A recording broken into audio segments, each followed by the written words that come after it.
அஸ்ஸலாமு அலைக்கும் வரஹ்மத்துல்லாஹி வபரகாத்துஹு. இறைவன் மிக பெரியவன். அத்தியாயம் 7 வசனம் 179. அல்லாஹ் இதுல மிகப்பெரிய விஷயத்தை நமக்கு தெளிவாக்குறான். என்ன அப்படின்னா, இந்த பூமியை படைக்கிறதுக்கு 50,000 வருஷத்துக்கு முன்னாடியே இங்க யார் யார படைக்க போறோமோ அவர்களுக்கான விதியை தான் எழுதி முடித்து விட்டதாக அல்லாஹ் சொல்றான். அப்படி எழுதப்பட்ட விதியில ரொம்ப முக்கியமான 4 விதி கருவில் இருக்கும் பொழுதே எழுதப்படும்ங்கிறத 50,000 வருஷத்துக்கு முன்னாடியே எழுதிட்டானா. என்ன 4 விஷயம் அப்படின்னா, நபிகள் நாயகம் ஸல்லல்லாஹு அலைஹி வஸல்லம் அவங்க சொன்னாங்க, அந்த குழந்தையுடைய செயல்பாடு, அதனுடைய வாழ்வாதாரம், அதனுடைய வாழ்நாள், அது நற்பேர் உடையதா நற்பேறு அற்றதா, இந்த 4 விஷயத்தையும் அல்லாஹ் குழந்தை வயித்துல இருக்கும் போதே எழுதி முடிச்சிடறான். பினிஷ்ட். அப்போ இந்த 4 விஷயத்தை பொறுத்து அல்லாஹ் அடுத்தடுத்து இருக்கக்கூடிய விஷயங்களை எடுத்து வைக்கிறான். இந்த வசனத்துல அல்லாஹ் என்ன சொல்றான் அப்படின்னா, சில பேர் இருப்பாங்க, அவங்கள நரகத்துக்குன்னே நான் படைச்சு அனுப்பிட்டேன். அப்ப நரகவாசிகளை அவங்களுடைய செயல்களை வச்சு நீங்க பூமியில கண்டுபிடிச்சுக்கலாம். அவங்க என்ன செய்வாங்க தெரியுமா? அவங்களுக்கு கண்ணு இருக்கும், ஆனா அல்லாஹ்வோட செய்திகள் அது காட்டினா அதை பார்க்க மாட்டாங்க, அது மண்டையில ஏறாது. அவங்களுக்கு காது இருக்கும், ஆனா அல்லாஹ்வோட செய்திகளை சொன்னோம்னா அவங்க காதுக்குள்ள ஏறவே ஏறாது, அவங்களால அதை ரிசீவ் பண்ணவே முடியாது. அவங்களுக்கு இதயம்னு ஒண்ணு இருக்கும், ஆனால் கருணை என்பது அவங்க மனசுல இருக்காது, அதுல தூய்மை இருக்காது, வாயில கெட்ட வார்த்தையா வரும். இதயத்துல தூய்மை இல்லைன்னா வாயில கெட்ட வார்த்தை தான் வரும். இதயத்துல குர்ஆன் இருந்தால் வாய் வழியாக வருகிற போது நல்ல வார்த்தைகளும் அல்லாஹ்வினுடைய செய்திகளும் வரும். அப்போ இது எல்லாம் இருக்குது அப்படின்னு சொல்லிட்டு இறைவன் கடைசியில சொல்றான் இந்த வசனத்துல, அவர்கள் கால்நடையை போன்றவர்கள். கால்நடை மாதிரி எல்லாம், ஆடு மாடு மாதிரி, கால்நடையை விடவும் மோசமானவர்கள்னு முடிக்கிறான்ல. கால்நடையை போலன்னு சொல்லிட்டு அப்படி கூட சொல்ல முடியாது, அதை விட மோசமானவர்களாக பல இடங்கள்ல இருக்காங்கன்னு அல்லாஹ் சொல்லி முடிக்கிறான். அப்போ கண்ணும் காதும் இருக்கும் ஆனால் அப்படின்னு இங்க தப்சீர் விளக்கங்கள் நமக்கு கொடுக்கப்படும் போது படிக்கும் போதே உள்ளமெல்லாம் கலங்குகிறது. நல்லதை பார்க்க மாட்டாங்க, நல்லதை கேட்க மாட்டாங்க. நல்வழி பெறுவதற்கு காரணமாக இருந்த எந்த ஒரு விஷயத்தையும் அவங்களால எதன் மூலமாகவும் பெற்றுக்கொள்ளவே முடியாது. ஆக்சுவலா அவங்களுக்கு காது கேட்காதா, அவங்க செவிட்டுத்தன்மையுடையவங்களா இல்ல. ஆக்சுவலா அவங்களுக்கு கண்ணு தெரியாதா, அவங்க குருடு அப்படிங்கிற நிலைமையில இருக்காங்களா இல்ல. ஆக்சுவலா அவங்களுக்கு ஹார்ட் ப்ராப்ளம் ஏதாவது இருக்கா, இதயம் செயல்படாத மாதிரி, அதுவும் இல்ல. ஆனா நல்வழி விஷயத்துல செவிடர்களாக, ஊமையர்களாக, குருடர்களாக இருக்கிறாங்க. அவங்களுக்கு ஏதாவது நன்மை நடக்கணும்னு நிச்சயித்திருந்தால், அல்லாஹ் விதிச்சிருந்தான் அப்படின்னா அவங்கள எப்படியாவது நல்ல விஷயங்களை கேட்க வச்சிருப்பான், அவங்கள எப்படியாவது நல்ல விஷயங்களை பார்க்க வச்சிருப்பான், அவங்கள எப்படியாவது நல்ல விஷயங்களை செயல்பாட்டுக்கு கொண்டு வர வச்சிருப்பான். ஆனா இங்க நீங்க என்ன செஞ்சாலும் சரி, உங்களால அவங்கள கேட்க வைக்க முடியாது, நல்ல விஷயங்களை செயல்படுத்த வைக்க முடியாது. அதை அலட்சியப்படுத்திட்டு தூர தூக்கி எறிஞ்சு உங்களை புறக்கணிச்சுட்டு போயிட்டே இருப்பாங்க. அதுதான் அளவுகோல். அப்ப நீங்க ஒருத்தவங்களுக்கு தொடர்ந்து நல்லது நடக்கணும்னு நினைக்கிறீங்க, ஆனால் நான் திருந்தவே மாட்டேன் அப்படின்னு விடாப்பிடியாக ஒரு மனிதன் இருக்கிறான்னு நீங்க பாத்தீங்கன்னா இந்த மாதிரியான ஆட்கள் தான். ஒண்ணுமே செய்ய முடியாது, ஏன்னா அல்லாஹ் நாடல. அவர்கள் வெளிப்பார்வைக்கு குருடா இல்ல, ஆனா நெஞ்சங்களில் உள்ள அகங்கள் குருடாக இருக்கிறது.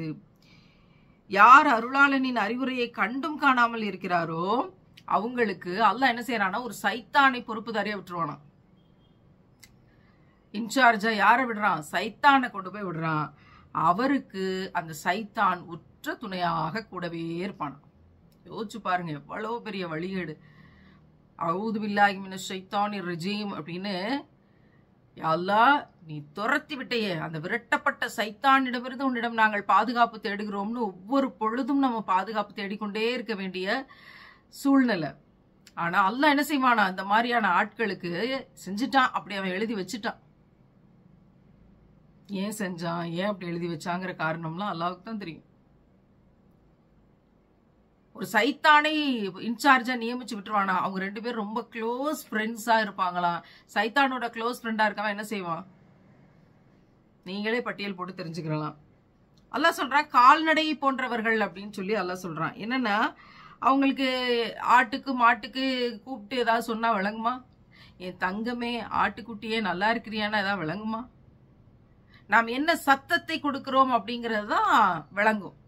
நம்ம கூச்சலிடுற விஷயங்களை தான் அது விளங்கும். நம்ம என்ன கண்டென்ட் பேசுறோம் அப்படிங்கறது அதுகளுக்கு விளங்காது, என்ன நல்லது சொல்றோம் அப்படிங்கிறது விளங்காது, பொருள் தெரியாது, மொழி விளங்காது. அது மாதிரிதான் இவங்களுக்கு என்ன சொன்னாலும் சத்தமா தான் தெரியுமே தவிர அவங்களுக்கு வேற எதுவுமே அவங்களால விளங்கிக்கிற முடியாது. கடைசியில அதுகளை கூட பரவாயில்ல, தங்களுடைய எஜமானருடைய குரலுக்கு பல சமயம் கட்டுப்படுது, குரல் புரிஞ்சா கூட சில சமயம் அதுக்கு கட்டுப்படுது. ஆனா இந்த மாதிரியான ஆட்கள் கட்டுப்படவும் மாட்டாங்க.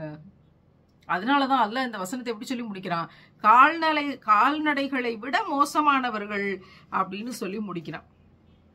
எந்த நோக்கத்துக்காக அந்த விலங்குகள் படைக்கப்பட்டுச்சோ, ஆடு மாடெல்லாம் இலதலையை தின்னுட்டு உணவாக மனிதனுக்கு உணவாக மாறணுங்கிற நோக்கத்துக்காக படைக்கப்பட்டுச்சா, மனிதனுக்கு உணவாக மாறிட்டு வந்த வேலையை முடிச்சிருது.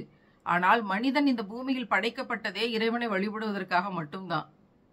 ஆனால் அதை தவிர எல்லா வேலையும் திருட்டுத்தனத்தையும் அயோக்கியத்தனத்தையும் செய்வான். அல்லாஹ் ஹராம்னு எதை வச்சிருக்கிறானோ அந்த எல்லா ஹராமான வேலைகளையும் செய்வான். இதனாலதான் அல்லாஹ்வுக்கு கீழ்ப்படிந்து நடக்கக்கூடிய மனிதர் வானவர்களை விட மேலானவர் அப்படிங்கிற இடத்துக்கு போறான். அல்லாஹ்வை மறுக்கக்கூடிய ஹராமான வழியில் நடக்கக்கூடிய மனிதன் கால்நடையை விட கீழான இடத்துக்கு போறான். அதனாலதான் இந்த வசனத்துல அல்லாஹ் கால்நடைகளோடு ஒப்பிட்டு இந்த செய்தியை சொல்றான். அப்படின்னா இப்ப நம்ம கிராஸ் செக் பண்ணி பார்ப்போமே. இதை கேட்டுக்கொண்டிருக்கிற நாம் எல்லோருமே ஒரு அகத்தாய்வு செஞ்சு பார்ப்போம். நம்ம ஏதோ ஒரு தப்பு பண்றோம், நீ தப்பு பண்ற அப்படின்னு யாராவது சொல்றாங்க, நம்ம அந்த தப்புங்கிறத உணர்ந்து திருத்திக்கிறோமா, இல்ல நீ என்ன பெரிய ஆளு, நான் உன் பேச்ச கேட்கறது, நீ எனக்கு மார்க்கத்தை கற்பிக்காதன்னு திமுறா சொல்றோமா? அகத்தாய்வு செஞ்சு பார்த்தோமா? அப்போ நம்முடைய பலவீனங்கள் என்னன்னு தெரிஞ்சு அதை புரிஞ்சு குரானின் வழியாக அதை விளங்கி கொள்றோமா, இல்ல அப்படியே அந்த பலவீனங்கள் தொடர்ந்து கொண்டிருக்குதா? 5 வருஷத்துக்கு முன்னாடி எனக்கு இந்த பலவீனம் இருந்துச்சு, நிறைய நான் அல்லாட்ட கேட்டேன், இந்த 5 வருஷம் கழிச்சு எனக்கு அந்த பலவீனம் இல்லை அப்படின்னு சொல்ற மாதிரி திருந்தி இருக்கிறோமா, இல்ல அதே பலவீனம் கண்டினியூ ஆயிட்டு இருக்குதா? அதே பலவீனங்கள் கண்டினியூ ஆகிட்டு இருக்கு அப்படின்னா நம்ம ரொம்ப ரொம்ப ரொம்ப ரொம்ப எச்சரிக்கை கொள்ளணும். இந்த கேட்டகரியில இருந்துடக்கூடாதுங்கிறதுல ரொம்ப ரொம்ப ரொம்ப எச்சரிக்கை கொள்ளணும். அப்படின்னா நான் பல மனிதர்களை பார்க்கிறேன். இது போல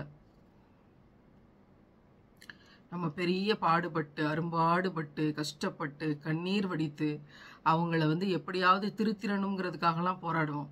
எதுவுமே ஒர்க் அவுட் ஆகாது. அதுக்கு பதிலாக அவங்களுக்கு அடி கிடைக்கும், உத கிடைக்கும், கெட்ட வார்த்தைகள் கிடைக்கும், அசிங்கங்கள் கிடைக்கும், கேவலங்கள் கிடைக்கும்.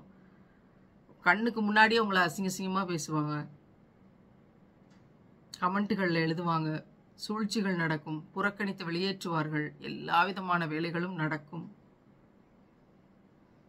நீங்க எவ்வளவு காலம் முயற்சி பண்ணாலும் இவங்களையெல்லாம் மாற்றவே முடியல அப்படின்னு சோர்வடைஞ்சு நிற்கும் போதுதான் இந்த வசனம் கண்ணுக்கு வருது. இந்த வசனத்தை நம்மளால விளங்கி கொள்ள முடியுது. அப்ப அல்லாஹ்வினுடைய கட்டளையாக இது இருக்கும்போது நம்ம என்ன செய்ய முடியும்? அப்ப நம்ம என்ன செய்யணும்? அவங்களுக்காக துவா செஞ்சுட்டு கடந்து போக வேண்டியதான்.